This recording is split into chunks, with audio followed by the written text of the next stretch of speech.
you. So it's come to my attention that all over Book Talk there's this debate if you could jump from Capone to Qasim or from Capone to Capri and skip in between. You can't. You can't go from learning how to cook at home ec in high school to being Gordon Ramsay. It don't work like that. There's steps put in motion. Now, granted, I know everybody want to get to the juiciness of what's happening in Qasim or even Capri, because Capri's everybody's favorite, although some of y'all didn't like it. Like her.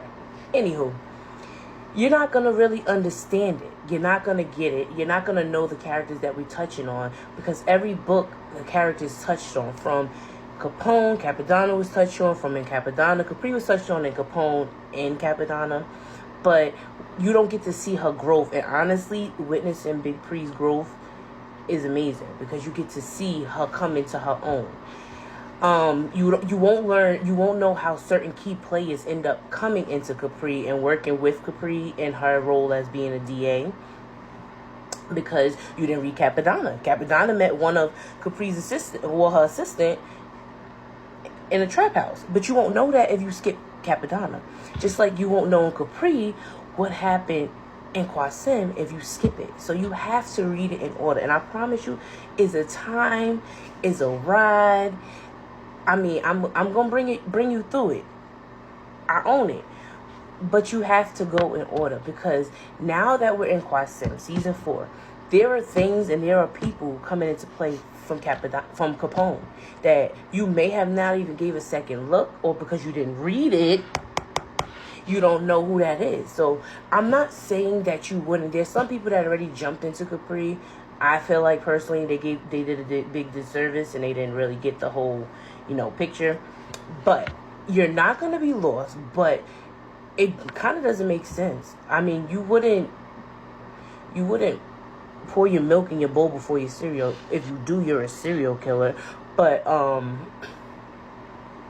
you just have to go in order, because the ride is that much better. It's more like, this makes so much sense. Just like a lot of people are waiting for Goon.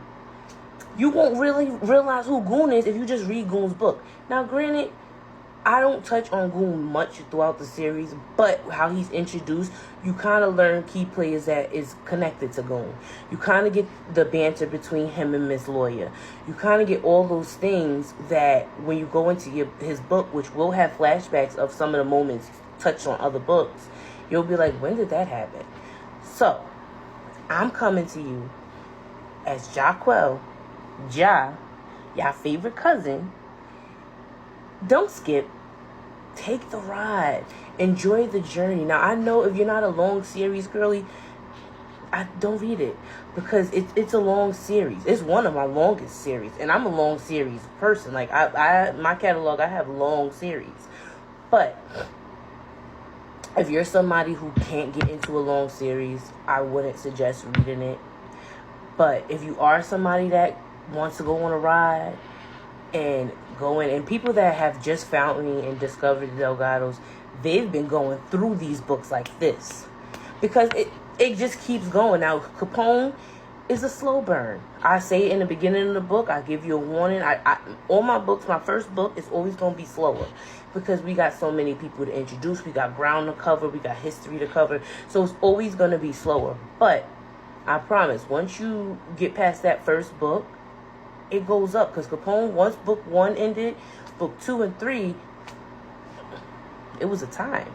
Same with Capodanno. Capodanno's first book, it was a little bit of a slow burn. It didn't have any sex scenes. There was no spice because of the situation in the book. But once we got to 2, 2.5, 3, 3.5, it was a time. Capri, same thing. Capri and Mir had to get theirs built up in Capri Part 1. Then 1.5, 2.5, 3, 3.5. It was a time. Qasim, I'm not going to say Qasim was a slow burn, but it was an emotional one. So you definitely get your tissues. But that's what I came on here to say, because I see so many people tagging me and saying like, hey, can I start this instead of going here? And you're doing yourself a disservice. It's kind of like I made a reference on my threads. It's kind of like you watching the last Avengers and you see the Avengers just busting in, beating Thanos' ass. And you like, he was just making tea in his garden, not knowing all he done did and erase people and all of this because you didn't watch the other movies.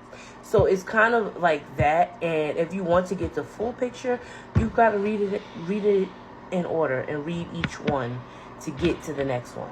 Now, I know everybody just want to jump into Qasim because Qasim, he's that guy. But you got to understand Qasim, you're going to have to read those other books just to understand his story, because him and Blair's story just hits a little bit different knowing the history behind it. So I came to y'all. I smoked my pen with y'all. I let y'all know. So don't let me see any more talk about y'all trying to skip books. Read in order. Your good cuz Josh says so. Thank you. Love you guys. Tongue-tied. Appreciate the support. And I can't wait to give y'all Qasim 3. And then we gonna move on to Goon. So, love you guys.